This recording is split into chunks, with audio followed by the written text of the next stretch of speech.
Hey, you guys. So quickly, I want to make this about the fake outrage over weave and makeup.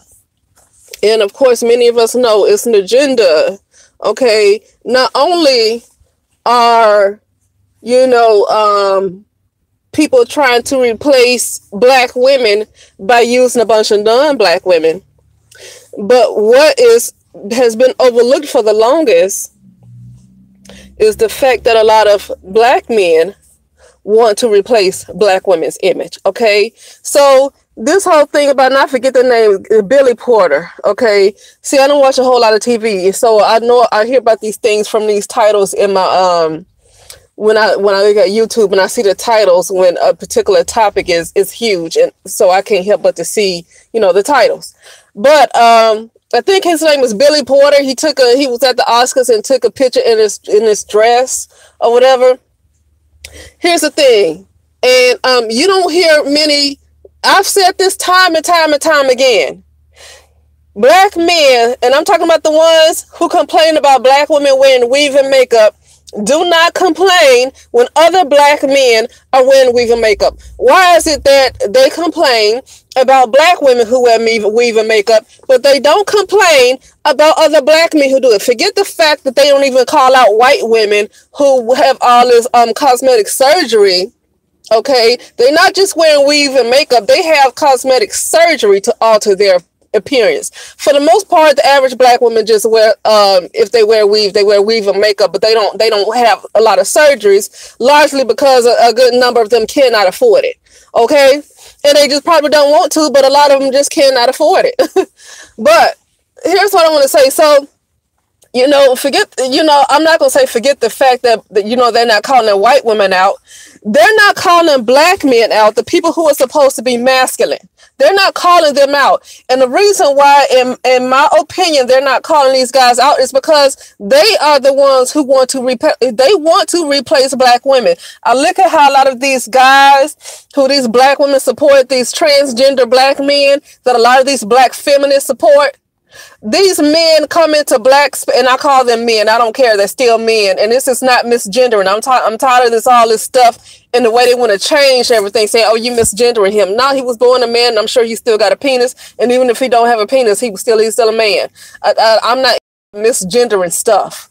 Okay. And it's not a knock on them, but I can't tolerate somebody telling me how to see things. Okay.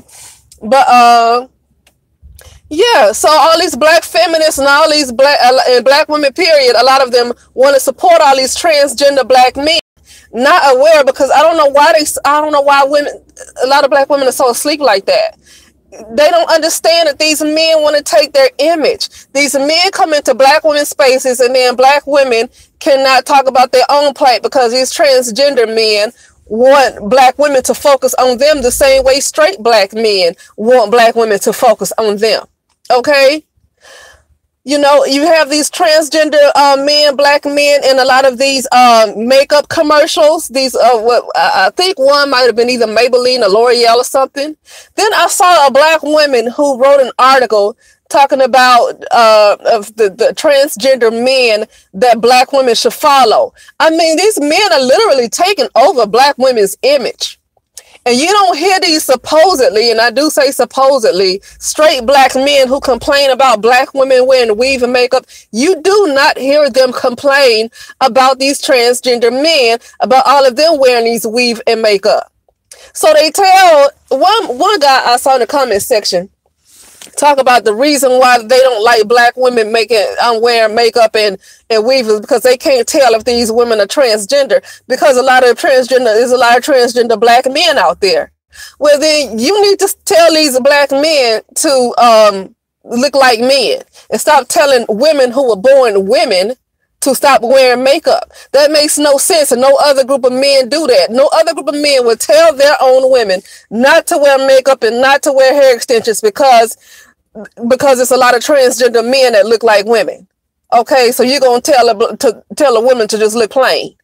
Okay, no. And of course, it's been said that a lot of them don't want black women to wear weave and makeup because they don't want black women to be desirable to another group of men. Okay, they want black women to look.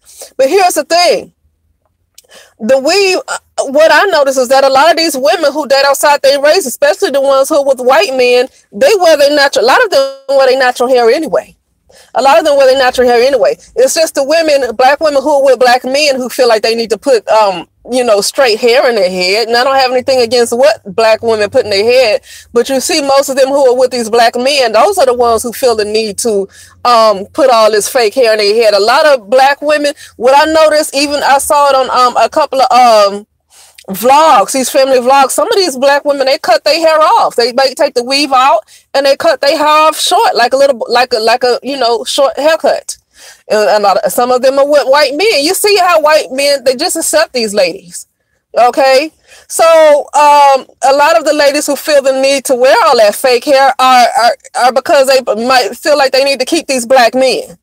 Okay, so anyway, I'm gonna have to end soon because I have to go into work here. But yeah, no, all this mess about them not liking weave and makeup is another fake outrage, because they're not saying nothing to these black men who put on all this weave and makeup. Okay, they're not saying that to them. And not only are black men probably outdoing they are outdoing black women when it come out to wearing weave and makeup, but black men are taking over black women's image, and black women once again are allowing it to happen. Okay, you see these transgender men getting these able to get in these commercials about makeup. They're on the cover of these magazines. You know, they are taking over black women's image, and a lot of black women cannot see it. They are so gone, and that's the reason why, even though it's important to reach black women, there are so many black women that are unwilling to see the truth, that you don't want to keep beating a dead horse. Okay, because even though you're still going to reach a lot of some black women, they still will be reached. Some will. Okay, some still need to hear a message, but a lot of energy needs to be, even more energy needs to be expended on reaching the little girls and maybe teenage black women and even younger black women, like in their 20s or whatever.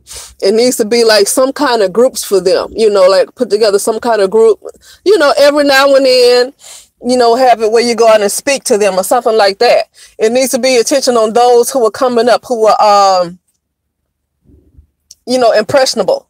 More attention needs to be on these impressionable black girls, young teenagers, and young black women. More attention has to be on those women, because that is the generation that's going to replace this sick, twisted way of thinking. That's going to be the generation. A lot of these older women, I mean, you know, 30s, 40s, 50s, you know, speaking to that age group, you know, some still will be reached, but not too much energy should be used for them, because at this point they're doing what they want to do, and it doesn't matter how much the truth is out there, they're going to keep doing what they want to do. And it's not good to put too much energy on trying to change somebody's mind like that, especially when they grown. Okay, so anyway, that's all I got to say, and I'll talk to you soon.